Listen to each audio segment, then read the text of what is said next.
សួស្តីបងប្អូនអរគ្នាសួស្តីហ្នឹងហើយក្បាលវីដេអូឃើញហើយបងប្អូននេះទឹកផុកឲ្យបងប្អូនពោះជ្រូកទឹកផុកពោះជ្រូកហ្នឹងហើយបងប្អូនមកហូបមួយញ៉ាំហើយបងប្អូនពោះជ្រូកទឹកផុកមានបន្លែសពគ្រប់ហើយបងប្អូននេះក្បាលវីដេអូដំណងហើយនេះពេលយើងមកផ្សារបងប្អូនផ្សារបឹងឈូកនៅចិត្តពាត់ម្ដងដែរតែឥឡូវយើងមកផ្សារបងប្អូនមកទិញជ្រូកហើយទិញបន្លែសពគ្រប់ចឹងណាបងប្អូនបន្លែ3-4មុខចឹងហើយយើងទិញផ្សំគ្នាមកធ្វើពោះជ្រូកទឹកហុកហើយមកលេងបងប្អូននៅភ្នំពេញចឹងចង់ហូបពោះជ្រូកទៅហុកក៏នឹកឃើញក៏បងប្អូនមកទិញពោះជ្រូកទៅបងប្អូននៅផ្សារបឹងឈូយើង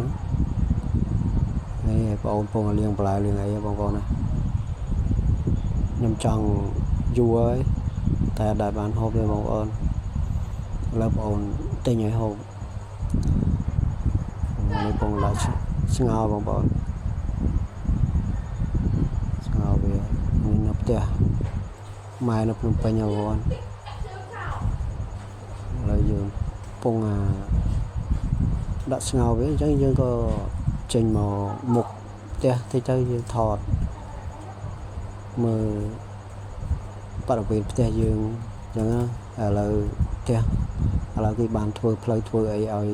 យើងធ្វើមិនឲ្យស្រួលដែរហើយផ្ទះក៏ដាក់ផ្លាកលក់ដែរបងប្អូន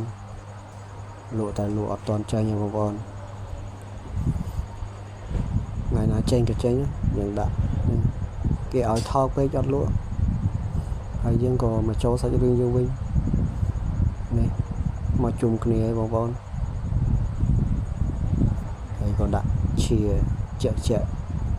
មួយយួរពីរយួរចឹងណាបងប្អូនជាមួយបងប្អូនហ្នឹងហើយបងប្អូនអរគុណច្រើនណាបងប្អូន